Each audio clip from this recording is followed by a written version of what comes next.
you pretty much always expect God to extend his grace. You're wanting that restoration. You don't want to be people holding it against you. Well, so it's the kids are the same way. Even if the kid doesn't care about you, or even if the kid doesn't care about his relationship with Christ, I still feel like, but you can be patient. You can show them grace. And I don't mean grace like erase the sin. No. If they did it, they need to be consequenced. But your attitude is everything.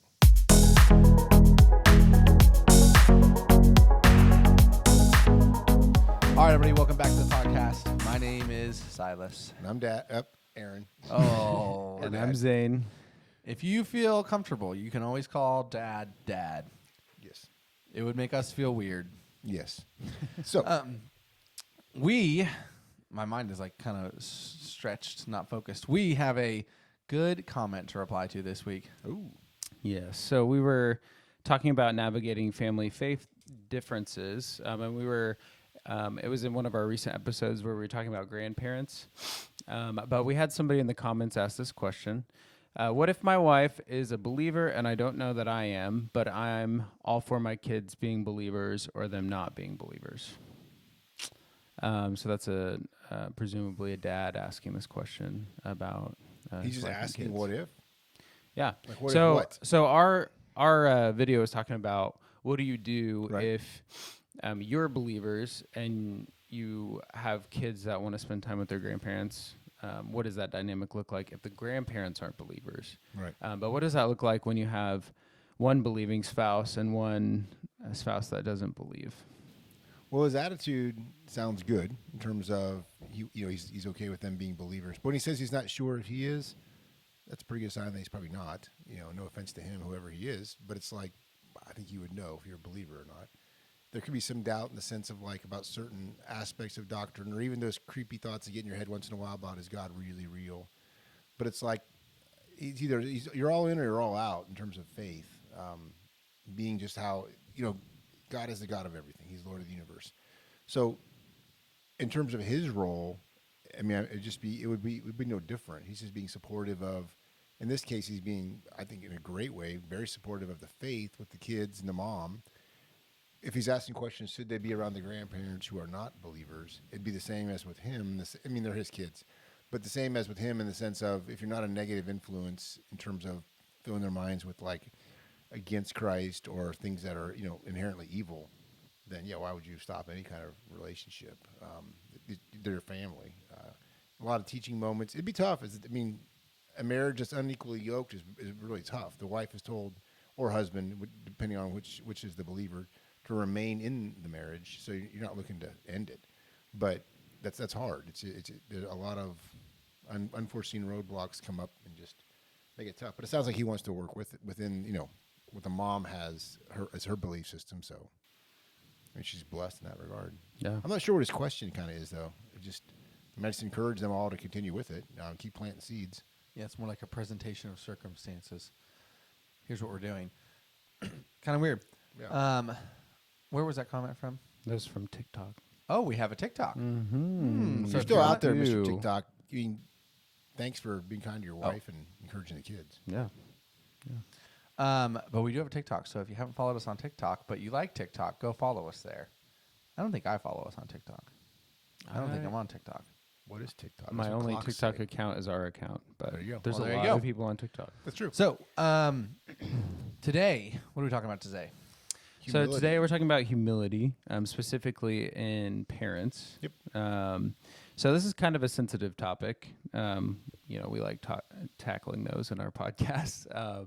But I wanted to start with just asking this question and kind of hashing it out, which is this idea that it's just a phase. We've talked about that, I think, before on the podcast. But just to kind of get your guys' feedback, what would you say is kind of behind that idea? And by this is just a phase, I mean, sometimes you hear parents or people who are meaning well give this advice to people when their kids are struggling, Right. that they're just going through a phase. They'll eventually grow out of it, whatever age or stage of development they're in. You see these behaviors because they're in that stage of development. And are you saying as it relates to humility, or are you saying this is a completely separate question? So if a parent is saying that Right. about their kid, like, Yep. oh, it's okay, they're just going through a stage. So yeah, in terms of thinking about this from the perspective of humility, what could be behind that? What could be that statement be justifying? Oh, maybe it's pride. Yeah. I mean, Yeah. I don't want to deal with it, or I don't want to admit that my kid has this particular issue, or it's going to damage him. Kids do go through phases in the sense of like potty training, right? Being trained for other things. Older kids, chore training, learning how to cope at school, things like that. But that's not really a phase. That's just a learning curve, right? Yeah. Phases, I think when most people say that, they're saying like they're excusing some type of bad behavior typically. And they're right. Phases do leave, but all they do is change into something a little bit different. And typically it's worse because it usually goes underground a little bit. Because when they're 2 or 3 years old, right, the terrible twos is where people usually start that phase kind of lingo. It goes underground in the sense of they're just more deceitful. They hide their sin, whatever. But you got to deal with it as it's there in your face. You can't just say, well, it's a phase. They'll grow out of it. Because by the time they're teens, that's a really common one to say it's a phase. They're just teenagers this way. And it's like, well, what does that mean? Does it never end? Then you just kick them out when they're 18 and now they're in the adult phase of life? I don't know. So I think in our culture, we've kind of gotten to a place where, and so if we're talking about a phase that's often excused, it's like teenage rebellion, right? Like that's just something that every human being kind of goes through in their life. And we've gotten to a stage where it's not only normal, but it's actually considered healthy by the wider like psychological community. Like most therapists or counselors, when they're talking to families, they're actually going to say like, this is normal that your kid is sneaking out at night. This is normal that your kid is experimenting with drugs or sex or these types of porn, things. Yeah. And so I think it leaves parents feeling like, well, almost a little bit gaslit. Like, is this normal? Should I be okay with this in the sense of every kid goes through this and it's not the end of the world? Or is there something more to that? And I think, I think that's kind of just a broader perspective on maybe some of the reasons why this is becoming an issue. You were going to say something that I cut you off. Well, I was just going to say that when it comes to parents saying it's just a phase, I think sometimes it can be pride. Like, I don't want to admit to myself that my kid has a problem because it's easier to convince myself that all kids do this and my kid's no different, which means my parenting is not lacking. Like, I'm doing a good enough job. Yeah. I think another spot it can come from, though, especially probably as moms and dads of teenagers, is if you admit to yourself that maybe this isn't just a phase, maybe this is a problem. That's big in the sense of, well, then you kind of have to know what to do next. So I think fear is what I would guess holds a lot of parents back from saying it's more than just a phase. This is a real issue. Because once I say that, well, now I have to do something about it. And maybe I feel powerless, or maybe I feel like I have no idea what I would do. And the going out, like the psychologist and whatever, like you were saying, I would say they're right in the sense of it is normal, in the sense that teenagers do go out and kids do sin and they mess up and they want to experiment and look at porn and explore all these like new feelings. And that's like normal in the sense of it's biological, but it's not normal in the sense of you're teaching your kids to act like if they have the feeling, act on it, do whatever you want. Like, don't practice self-control. And I think that's where you fall into a lot of danger, is that it's normal, therefore it's okay, versus it's normal and we need to deal with it. Mm-hmm. Yeah, because sin nature is normal. I mean, everybody has it. But if you say it to your kid, all they think is, okay, now I have a license to do whatever I want. Yeah. A common, like right now at Future Men, the boys and I we're going through one of my worldview series on pornography, and it's a big one. It's about 12 weeks long, and one of the first things we talk about, well, in this talk, we talk about masturbation, and it's a tough topic because the boys, if they have not experienced that yet, which most of them sadly have, but if they haven't, let's say, you don't want to bring it up because that idea of, well, everybody does it. When a kid hears that, like even my own sons when they're young, and we have the beginnings of the sex talks, and you probably remember this, Silas, that's not like a word or a concept that we walk through, because it's like I don't want to introduce ideas in their head, and it's like, depending on their environment, depending on their friend groups. I mean, we all know our kids. You kind of know what they're exposed to. I was not exposed to that idea as a kid, and the group that I ran with as a kid, those things weren't ever mentioned, right?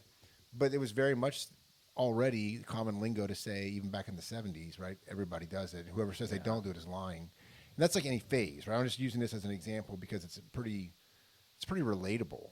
But I'll tell the boys at Future Men, it's like, dude, no, everybody doesn't do it. And it's like, yeah, you can do it, but it's like, we just walk through like what it does in your brain, how it like affects your, your future sex life, how it affects your self-control, all those kind of things that just reality, not lies, right? But it's like when you're excusing this as a parent, well, everybody does it. You're 100% correct. It just gives a green light to the kid. Or if you set down like a euphemism, like it's between you and God, or that line is kind of between you and God, and leave it there. All the kid hears is there's no rules. There is no line, because some things are, in a sense, gray areas in Christianity. There are some things that are like right for one, wrong for another, but you have to teach your kids how to go through those and filter those out and figure out things. And as a parent who is dealing with, whether it's a 2-year-old who's going through the terrible twos, or whether it's a 5-year-old learning to share with a new sibling or whatever, yeah, they're learning new things. They're growing. They're quote phase, but that can't be your excuse just to watch it happen. It might be your impetus to say, okay, now how do we deal with this? And again, everything goes back to the D word, right? Discipleship. It's either reactive or proactive. And I'm like a huge proponent of proactive parenting, because number one, it's way less stressful, and it's relationship oriented. My son just came home from college and he's back in the house again for the summer. And I was telling him, okay, we need to pick a day right now that we're going to start meeting every week. It's otherwise, I know what's going to happen. We're just going to start because he's been out of the house for, 5 months or whatever at college. So you learn independence, you learn freedom, you get all your own ideas, and you come back under your parents' roof, and it's like, this is the worst. Yeah, rules again. Oh, yeah. Mom is back in the picture. It's like it's tough, and I get it, but it's like I don't want to just be reactive all summer. I don't want to say, oh, you didn't clean your room again, or oh, you left the bar a mess, or not that these are real things. Nash, if you're listening, I still do love you, just not as much. But it's I'm just kidding, sort of. But it's like we meet, right? We talk, because now we're talking about life, and yeah, some of the dumb things might come up, but in the presence of all the other things we're going through too. So he knows Dad cares. He's not just, mad at me, or he's not just reacting. Yeah. Mm-hmm. And a 3-year-old, same thing. If you have structure in their life, they don't feel like the only time Mom intervenes or Dad intervenes is when they're whipping me, or when they're after me, or when they're chasing me through the house because I just broke something again, or I'm not listening again. It's like they're figuring it out. And yeah, some parents just retreat into, I'll do nothing. So we're talking today about, you're talking about the humility of a parent in addressing issues in their child. So when an issue comes up, for the sake of organization, let's split this into, you wrote teen, but for the sake of exploration, let's break this into toddlers, childs, and teens. So childs, darn it. So the first, you notice, we'll start with a toddler, right? So we'll start with my toddler, sure. Evelyn. Terrible child. But she's really cute. We were talking the other day, because she is getting this habit where we'll be like, hey, go do this. And she'll go, no. And she doesn't hardly know what it means. She knows enough to know that it means I'm not going to do it, right? Yep. She's just over 1.5. And it's really cute. And it's just a phase, because she's just 1.5 and she doesn't know what it means. And, she's just young, right? You're kind of right. Going back to the learning curve, it is a phase. It is she knows this makes Dad and Mom laugh. I know there's something wrong about it, because I've been in trouble for it before when Mom has said no touch or no whatever, right? So she knows there's something related, but she also knows that they look at me cute and they'll laugh a little bit and their friends will laugh. So she's just figuring out, where does it fit? So with the 1.5-year-old, the first thing we did was look at what are we encouraging in her that might be causing this to come about. Yeah. Because we don't tell each other no, like Jules and I. So it's not like you're modeling it, which typically you won't with your spouse. What about when Jules tries those snacks in the refrigerator that you bought for yourself for lunch? Hey, we're not going to talk about that. Jules, are listening? It's getting real. Those snacks are yours. He just said he's not telling you no. Anyway, keep going, please. Anyway, but what we did notice is I'll often ask the girls for a hug or a kiss when I'm home, and they'll go no, and I'll throw them and tickle them, and they think it's the best game ever. And I'm like, oh, maybe that's not a great thing to teach them, to when Dad asks for something, we say no, and then it's a game. So we had to adjust that. But it wasn't like you just start spanking her immediately, right? And every time she says no. It's kind of your fault, too. It's totally my fault. Yeah. I mean, in this situation, I would say it's pretty much totally my fault. So you adjust it, and then over the course of the next few days, you help them understand, okay, we don't say no, we say yes, Mom. You give them an alternative, which is yes, Mom, or yes, Dad. and then you have to deal with your discipline accordingly with the standards you've set up in your home, right?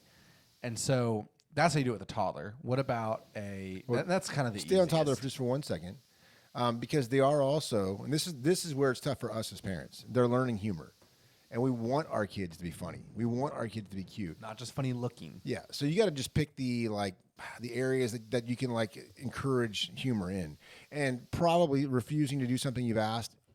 It's a bad choice because they're not old enough yet to discern when it's funny, when it's not funny. Because to them, it's always gonna be funny. Yeah. You know, mom just told me to go pick up my toys. No, because it's still funny to them. They're thinking, "Why are you mad, mommy?" And she's thinking, because you're not obeying, and the kid's thinking, "Well, you just laughed 10 minutes ago." Yeah. So just choose a different area. It's sort of like those parents in the soft parenting world who think I can reason with my child. No, you can't. They don't have reasoning ability, and they don't have discernment.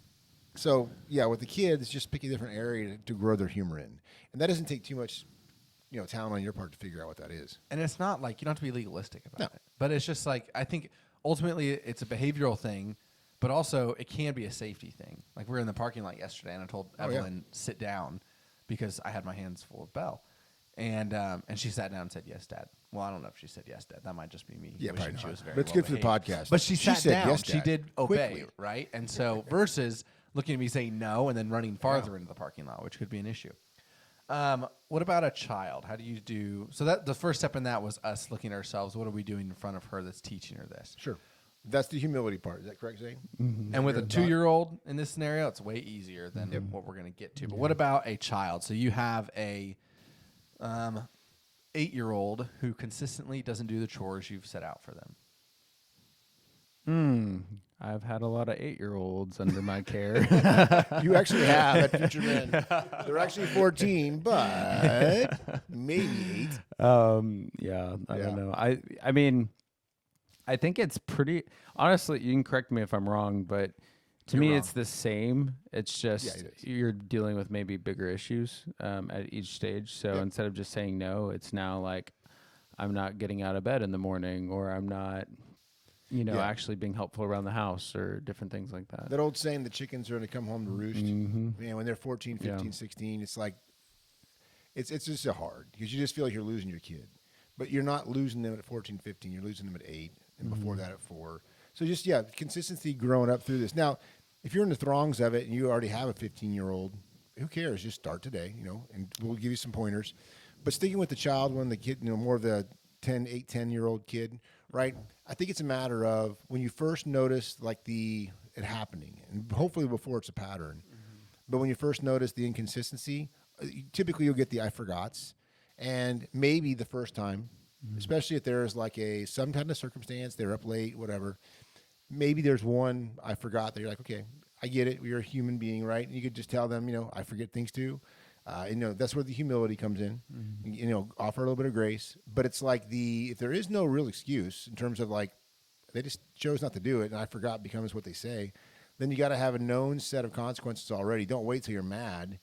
In other words, don't go behind them, picking up their stuff or making their bed. Just have a known set of consequences and say, hey, this is how it is. You already know this. And whether it's a spank or whether it's a work hour or whether it's whatever it is that's related to the event that happened, follow through. And don't follow through with anger. Just wait if you have to. Wait meanings tell her to go to the bathroom and wait for mommy, or go to your room, wait for mommy, or go do the chore. And then mommy's gonna come talk to you or daddy, and just give yourself a little chance to cool down. You shouldn't be mad if it isn't a habit, and if it is a habit, you should honestly be mad at yourself because you let it happen. So, and again, if this is all corrective parenting, you're realizing we have these patterns. Then in humility, right? Yeah, you see, okay, I let this happen. So ask them for forgiveness, sit them down, talk about just the ways in which God is patient with us, how God He doesn't let us down. So as a parent, I'm giving you a bad example of what God doesn't do. God doesn't ignore our sin. He doesn't just forget to correct us. Say, no, so I'm setting a bad example. It will hurt you, just like it's hurting you now. Please forgive me. Here's how it's going to be starting today, right now. Right? Go do the chore. The next time it isn't done correctly, here's going to be the known range of consequences. And you can just tell them, it's either you just tell them exactly what it is, or again, depending upon if the chore isn't done nice enough or completely or not at all, you might have a little bit of a range. depending on the age of the kid and how confusing that can be. You just don't want it to seem like you're just parenting on a whim all the time, because that kid's old enough to like he's old enough to discern the difference. So does that make sense? Is that good enough? Yeah. Yeah. Yeah. Part of the reason why I thought it would be important for us to really hash this idea of parental humility out is because we bring it up a lot when we're talking about, making changes in the home, waking up to seeing like patterns that you've helped create, and going and asking for forgiveness, setting an example of humility. We've talked about that several times. But I think why specifically I think it matters to people when they're dealing with teen rebellion is because of kind of what you just said, that idea of the chickens come home to roost, or more of a biblical way to put that is you reap what you sow. Yeah. And I think there's for a lot of people, there's years and years and years of these small seeds being sown that they don't even realize that they're sowing. And then when you get to the teen rebellion stage or the phase, it's really easy to just justify and say, oh, it's because they're teenagers that they're rebelling, rather than stop and take a genuine, humble look at patterns that you may have helped develop in this person's life, in this child's life, and taking account for that. And I think it's important because, like we've talked about before, teens are smart and they see those patterns, and they may not be able to completely vocalize it, but they know when you're not being consistent. Oh yeah. When you're getting upset about something that they've allowed in the past, that's frustrating. It becomes It annoys you. Exacerbating. I yeah. really was worried to say that word out loud. Exasperating. I was like, You were please close. be right. think about go ahead. Well, I think a lot of this comes back to, well, we're still on child, right? Theoretically, I think a lot of this comes back to our favorite word, which is discipleship, right? Especially in your children as they're 8 to 12-ish, when you start this connection. But I think also, the first question when you see these patterns evolve in your kids, and you do what we're saying to do, which is like before you go to them, like self-reflect and think like, what am I doing that's maybe not causing, but contributing to this? I think the first question you always have to ask yourself is like, am I being consistent? Right. And you have to be consistent. I wrote them down. I think these are really good 3 areas. I'm kind of joking. I'm not that smart. You have to be consistent in your expectation, which is that like you always have the same expectation, and the kid knows it and you know it, and it doesn't change. And so, the expectation might be the room is clean, meaning I can see the floor, or like, Whatever your standard is. Yeah, whatever your standard is, but it needs to be the same, and it needs to always be there. You always have to have the same thing, the consistency, and so you have expectation and you have correction, which is like you said, like they know what's going to happen when that standard isn't met. And then you have to have consistency in reestablishing the relationship, in the sense of, okay, they didn't meet the standard, they had to endure punishment, and now how do you get back to normal? And if you do the first 2 steps well, and you have that discipleship relationship, getting back to normal, like we've talked about before, means you just move on. It's sort of over with, in the sense of you guys can still talk about it. If it might be a deeper issue you need to like work through, but you don't do you always do this. This happens every time. Like the big rehash. Or you bring it up like, oh, make sure you do this because you haven't been lately. It's like you guys dealt with it. And a gentle reminder is much different than a passive aggressive, I'm going to remind you of your past failings. And so I think it's just important to remember, like, that's, in my opinion, you guys can correct me if I'm wrong, I think the first thing to ask is, like, am I being consistent in my expectation, my correction, and reestablishing the relationship? That's great. No, there's nothing wrong there. I would say sticking with the theme of today, with humility, so you covered it very well with, both of you guys have, in terms of, like, be open with your kid, ask their forgiveness when you haven't been consistent, right? Humbly be consistent. There's so many verses on like you hate your son if you spare the rod.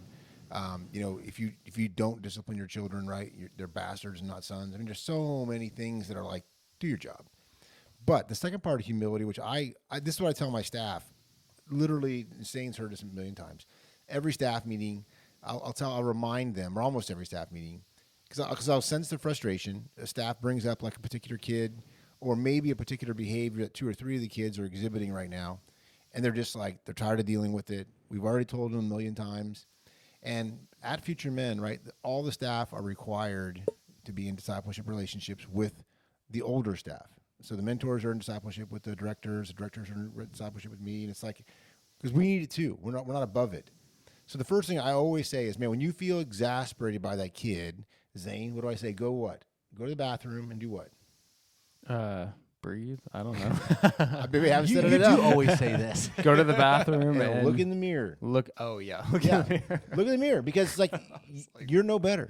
Yeah. You know, and it's like when Yep. you realize, because in discipleship, the reason I brought that up is because these mentors, right, and directors are sharing with me and other men, hey, guess what I did again this week? You know, I stumbled in the same area for the third time this week even, or, you know, I did it again, and we're encouraging them, we're praying with them, right? We're helping them, you know, put up things in their life to help forestall that sin.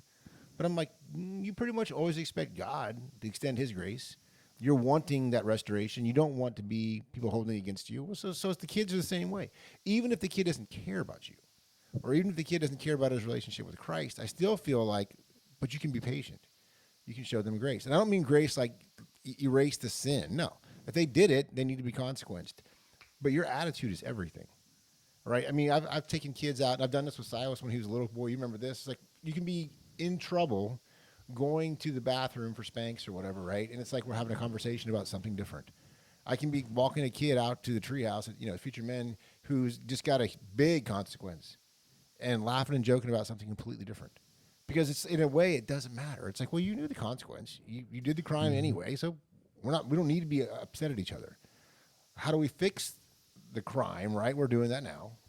But it's like, but it doesn't necessarily have to break relationship. Yeah. Even if it was against me, it doesn't have to break relationship. Because every sin is against God. Right? When David said, against you and you alone have I sinned, he nailed it. And it's like, but God didn't cast him away. Matter of fact, that was the first part of Psalms, 51. Cast me not away from your presence, right? David didn't want that. I don't want that. These kids don't want that. Your kid doesn't want it. And I think, not to be sexist, but I think the idea of having patience with repeated misbehavior is something, by and large, in my opinion, moms are a lot better at. I think dads get a lot more frustrated a lot easier. Wow, you'd really say that? You don't think so? I don't think so in our house. Oh, I was going to say, where were you raised? Lori, if you're listening right now, Silas said it. I'm saying as a rule, I think Maybe, as a generality, you mean? Girl, Yeah. yeah. And I think just because I think women tend to be more emotional and quicker to forgive and maybe like. I mean, am I wrong? I people think are it. people. I think it. Yeah, you're wrong. It depends on the couple, to be honest. There you go. Because I've talked to so many moms that have very man. specific memories, and Oh, the yeah. dads are like, "What?" Yeah. Actually, now I'm thinking of another couple, and I'm like, oh, you might be right. Yeah. So okay. And people in general are just people, man. It's Yeah. like Yeah. we're all a mix of patheticness. I heard something the other day. I think it's listening personality to more. a Yeah. secular podcast on children's education, and they presented his theory of parenting, which I thought was really good. And he said, in the last few generations, we've seen two types of parenting come up, and I think this will play into the conversation. He said you see parents with really high standards and really low support systems. Yeah. You see and then you see parents with really low standards and really high support. Meaning, in the first one, you're always going to get A's. You're going to be the best on the team. You're going to, go to an amazing college. And I figured it out, so you got to figure it out. Like, I'm going to kind of throw you in the mix, and I'm hands off, and you got to figure it out for yourself because you're becoming better. And then you can do whatever you want. You'll always be accepted. I'll always be here to help you. I'll probably take a lot of the pain from you. I'll deal with as many of your problems as I can handle and take off of you. And both of those, like we talk about pendulum parenting, right? Those are both Right. sides, are pretty, they can be very damaging to kids because you either raise a kid who probably is a high achiever, but who puts all their worth in their achievements and doesn't trust a lot of people, or you have a kid who constantly doubts themselves because they've never done anything hard in their life. And he was saying your goal as a parent should be you need to have very high standards for your children because you never lower the standard. But because they're children, you also have very high support. And your job is to be alongside of them in what we would say is the discipleship relationship and help them walk through these high standards and hit these marks and teach them how to do it in a way that when they don't hit them, they stop, they look back, they get better, and they go again. Right. And I would make sure your standards are mostly moral standards. We're not Yeah. talking about skill standards because that's a different ballgame, man. Some kids can't do math as well, throw a ball as well. Oh, I mean, yeah. just be Like, careful what your standards are. We were talking about a kid today he was practicing football yesterday. And we were watching him, and I don't know, he's very small, right? He'll probably never play in the NFL. Yeah. But it's like so the standard isn't how good is he going to be at football. In this scenario, it's like, are you giving it everything you have in practice? Like, if you're going to pursue this, are you going to pursue it with discipline and in a way that like honors God and honors your family? Yep. But I just think that I really liked him pointing that out, because I think in the Christian circles, at least I would say in the circles we grew up in, we saw a lot of families that have really high standards and very low support. Like, you better do everything perfectly. You better nail it. And I'm not really going to be here to provide for you emotionally or like, whatever it may be. It's just like, you got to figure it out. And if you don't, then I'll be there to punish you. And you kind of got to figure it out again. And I think that can be just as dangerous as what we say is like the gentle parenting. Horribly harsh. Yeah. That'd be like, it's the opposite opinion. You're right. The opposite side of the spectrum of gentle parenting. Both are, in my opinion, at least horrible. All right, so what about teens? Are we ready for that?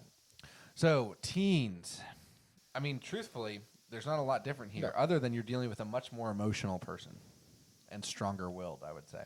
Well, and the biggest thing that we see is you're dealing with more history.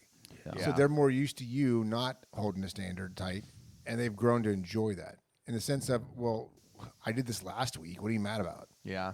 And it just so happens that this week you're just tired of it, so you're putting your foot down. Or maybe you're sick this week, or maybe you're dealing with your parents because they're getting older, or whatever it is that's caused you more stress. So now the kid feels it.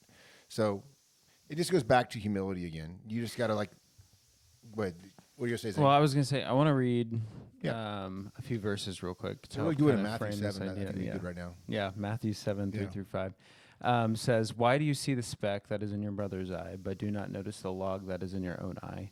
Or how can you say to your brother, 'Let me take the speck out of your eye,' when there is a log in your own eye? You hypocrite, first take the log out of your own eye, and then you will see clearly to take the speck out of your brother's eye." And then also in James 4:6 it says, "But he gives more grace. Therefore it says, God opposes the proud, but gives grace to the humble." Yep. And I think this is a great picture of why humility is so important. In Matthew, Jesus gives us this example of a log being in your eye. And really what I think he's saying there is that if you're not willing to, like you said, look in the mirror and be able to grow in the things that you are sinning in or you're struggling in, how are you going to be able to see clearly to help somebody else that may be struggling with the same exact things? And I experience this with my job all the time because The directors keep correcting me. yeah. Well, I experience it with the students often whenever I'm having to correct them. Right. I have this voice in my head as I'm saying what I know is right to the student, correcting them or admonishing them or something, that's saying to me, "You do that. Yep. You struggle with that. Why? Like, who do you think you are?" And that's not to like pile guilt on any parents out there or myself, because if you're a Christian, you've been forgiven for those things. But if you're really wanting to help your child through this struggle, but you're not willing to deal with your own struggles, it's kind of like, you're down in the pit with them and you're saying, "I'm going to get them out of this pit." Well, you have no leverage. You have no ability to help them get out of the pit that you're also in. So I think it's important to have that humility so that you can help show them the way out of it. Yep. So I would say the wrong thing to do, right, are empty threats, inconsistency, right? And again, you have all this water under the bridge, so to speak, and let's just say it's a big area. And to me, the big areas are things like dating, right, friend groups, because the influence that could come in, suddenly you feel like you've lost your 15-year-old daughter. She's got some 17-year-old boyfriend, and he's like not exactly what you hope for, and you just feel this huge, overwhelming like dread, right? So here comes the humility. You got to go back to her and just say, "Hey, we have to like regroup here." And with something like love, because we're talking about teens here, start earlier than later, because once they're involved emotionally, it's kind of a losing battle. It's kind of like drugs in the sense of that is just a tough thing for them to like be able to ration and reason through, because the dopamine, serotonin, all the stuff that makes her feel good, accepted, wanted, she's getting from him. And right, and here you come in, and then now she's like releasing all the opposite types of chemicals in her brain, and there's anger, and she's just remembering the past. So rather than I'm on the front porch with my shotgun, you better be home by 10:30, right? Because I've seen this with parents, and it's just like I tell the dads, it's I get it, man. It's like, you want your daughter safe, and you feel like that young man better watch out, but it's like that you won't stop it. The only way to stop it, I think, is you have a relationship with them. You are meeting with them. You are speaking with them. You're invested in their life. Again, proactively. And the hard part is it takes time, and you do kind of feel wore out. And you do kind of feel like, why can't they just do this because they want to do it? But it's like, well, you're a parent. And it's like it's a 24/7 job. We have a new mentor at Future Men this week. His name is Ivan. Ivan, if you're listening, good job. But he's a pretty cool kid. And he was asking me yesterday. He said, "What's the toughest thing that I'm going to face being a mentor at Future Men?" I said, "Oh, that's easy.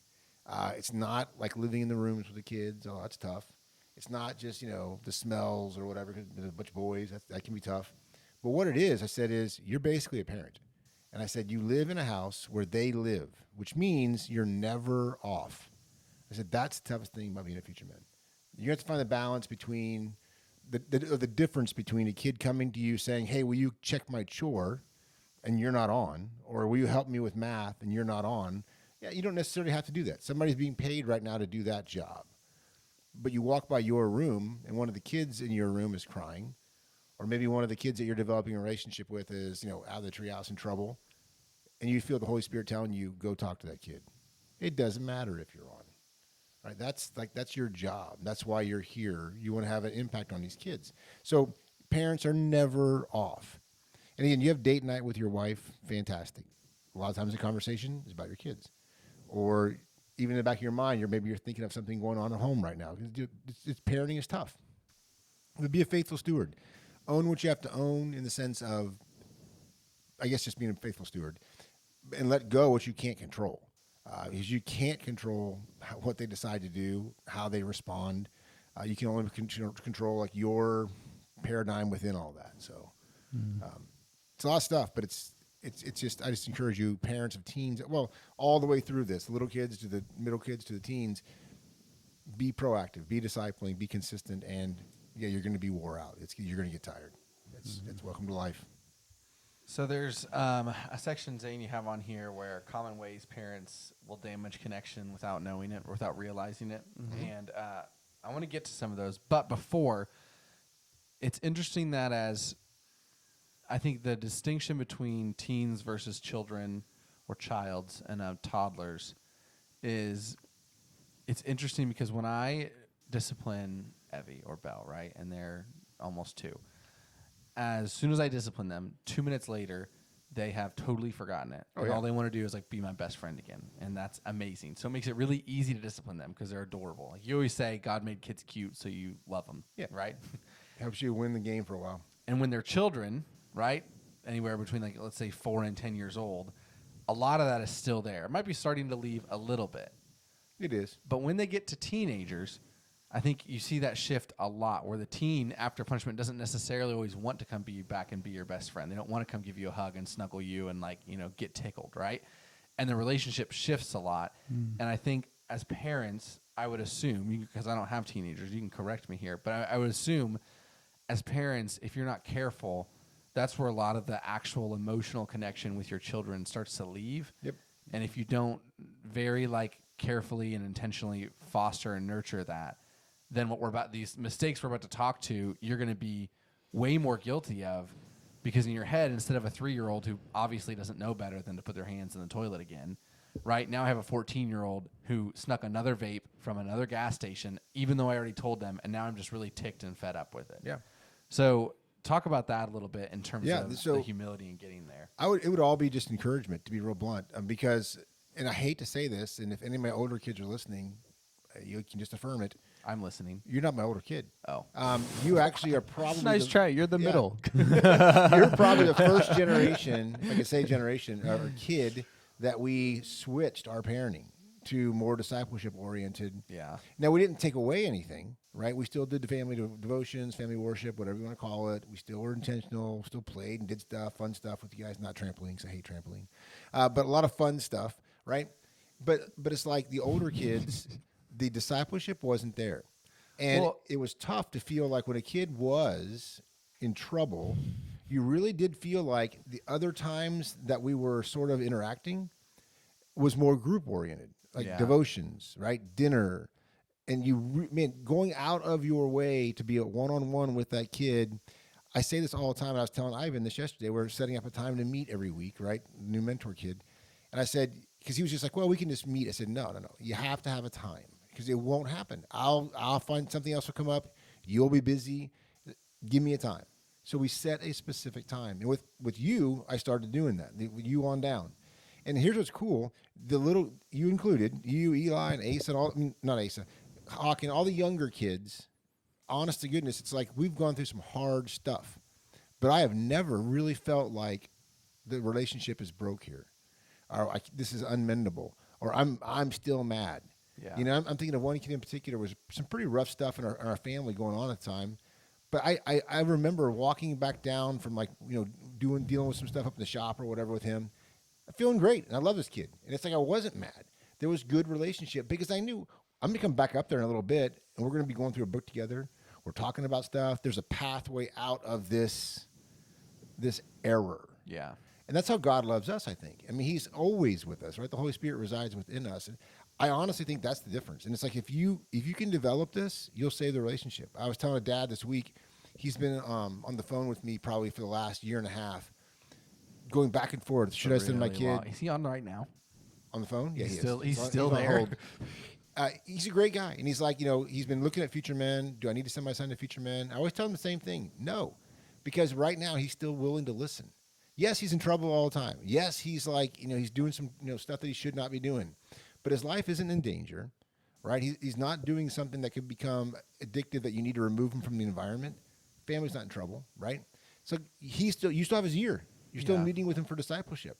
But it was interesting. I did talk to the kid individually because I do that as well. And I was telling him, are you guys meeting all the time? Are you meeting once a week when you're not just in trouble? He said, not as much as we did. I said, okay, that's not good, right? And I was telling this father, I said, hey, you can't be reactive. You got to be proactive. Yeah. You'll keep the kid. I mean, you will. And it's like, will you avoid sin? No, you won't avoid sin. But I really think you keep the relationship and you keep the kid. And they may choose at some point, hey, I want to move out. I don't want to be under your rules anymore. But I don't even think that decision necessarily has to feel like angst if you've maintained a relationship the whole time. That just might be them realizing, okay, I know you love me and I don't want to break relationship, but I love this sin more than I love, the idea of staying under your authority. Because sin does that. I mean, we can't stop sin. But does that make sense? Yeah, Okay. that's good. Oh, go ahead. Sal's got Do the you Bible. want to out. This is go and probably then I pretty can go important. through the list? If you're not watching, watch it on YouTube. I do have a Bible in my hands right now. Yeah, he which does. So makes me something's speak going with to authority. happen. Well, I was going to read something specific, but I don't know that I am. But so I've been rereading. Oh, you can't even see me. My camera's off. Excellent. It overheated. Anyway, I've been rereading Galatians a lot this year because it talks a lot about the difference between like sanctification, justification by the law versus by grace. Yeah. And especially Galatians 3, 4, and 5.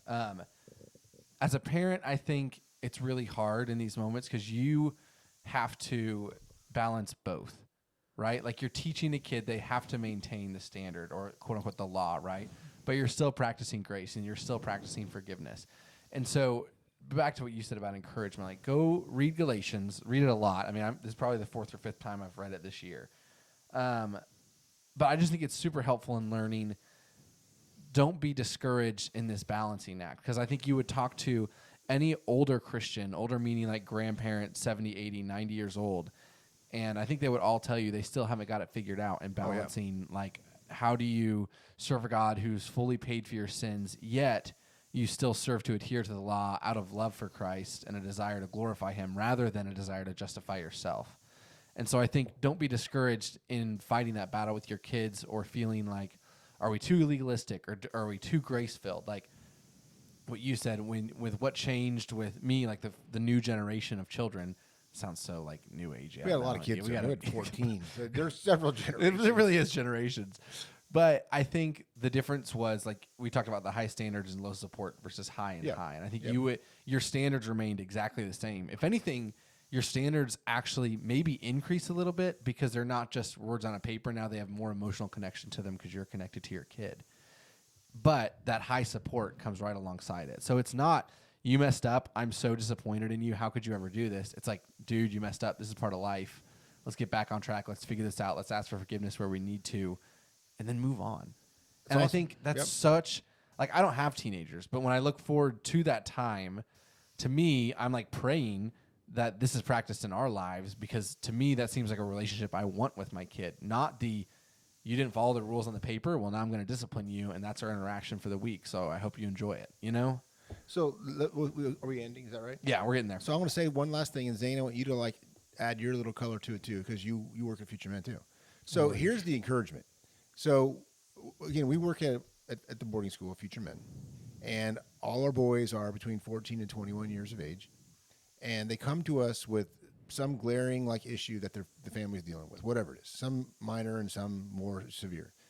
And what's amazing to me is these kids almost all want relationship. They will talk to you. They want you to, like, do things with them. And we're not special. We have no vested interest in this kid. We don't know them from Adam when they first come here. But it's like, it's so encouraging. There's been about close to 500 kids probably go through the program in the last 24 years. And it's like, they call you, they talk to you, they'll tell you about their families, their kids. I mean, they have a relationship now, and they want it when they're there. And I say that because they want it with you too. But you may have to find a new technique. And I think, again, humbly searching out what that can look like, you can get it. So Zane, you on your part, how does that feel like when you feel this connection, and you start to see a parent maybe get that connection back, or even just for yourself, when you feel the connection? Like, what do you think is the biggest contributing factor that puts it there? Because it's not leniency. We have more rules in all the homes, the kids that come here. No, it's consistency. Like, I mean, I think the best example is we had a student come to us, I think it was last June, who was a really particularly difficult kid, because he was very prideful, didn't like his family, didn't trust authority in any way, including us. Yep. And I would say 90% of the time he was a student in the program, there was this distrust, and he was deceitful. And I think what I saw eventually happen, which was really just the last 2 months he was in the program, was finally that wall break down. And it was because, and he himself said that he just realized that we were like genuine. And the reason he realized that we genuinely cared about him and weren't just like concerned about him obeying was that we never stopped asking him how he was doing. We never stopped trying to have a relationship with him, even though he pushed it away, even though he made it feel really awkward a lot of times. Yeah, really awkward. It was like literally talking to a brick wall sometimes. Like, okay. but he 180, man. He saw people continue to seek him out. And the whole time we were skeptical because, we're doubters, and we don't see what God's doing in someone's heart all the time. But we wanted to be faithful with him while he was there. And God just used that consistency to break down those walls. So as a parent, well, and quickly, it also broke him down for the parents. I mean, because he let them back in, and because he realized, they love me too. It was pretty neat. Yeah, and I think they were able to, in that particular situation, the pressure was kind of off. Yeah. In a way that allowed them to start opening up and be consistent in the way they had wanted to be, but didn't really. He wouldn't give a chance have the space originally. to. Yeah. Pretty cool. So it was awesome. But yeah. Oh, I just want to say real quick before we end. Obviously, we're talking about parents having the humility. But two things can be true at one time. Your kids can be in sin and can be struggling, and you can also be struggling, and you can also not have done things the right way. I think sometimes as a parent, we want to be like focused on their issues. Well, that's true. They have sin issues that are coming up, and they're responsible for those. But you have the responsibility to raise them. You have the responsibility to parent them. God gave you that, and so I think our encouragement is don't just try to focus on the behavior, but look at the entire picture of your parenting. And what's gone into that, and be willing to admit where you're wrong. And definitely don't give up on them. Yeah. Don't just stop having rules or stop Yeah. trying, because they're worth it. Just hang in there. And even if you have to remove them for a little while and get help, big deal, right? Don't give up. So Don't give it up. Okay. If you liked this episode, please share it with your friends. Leave a comment, subscribe to the channel, like this podcast. Any sort of interaction helps us out a lot. If you want more resources and more connecting with us, with other parents in similar spots to you guys, go join the school community. We will be back next week. I don't know what we'll be talking about, but I'm sure it will be entertaining. Oh, I hopefully. do. It's going to be great. Do you actually? Oh, yeah. I think that's a no. Okay. Yeah, that's pretty much it. We're over on time, so we will see you next week.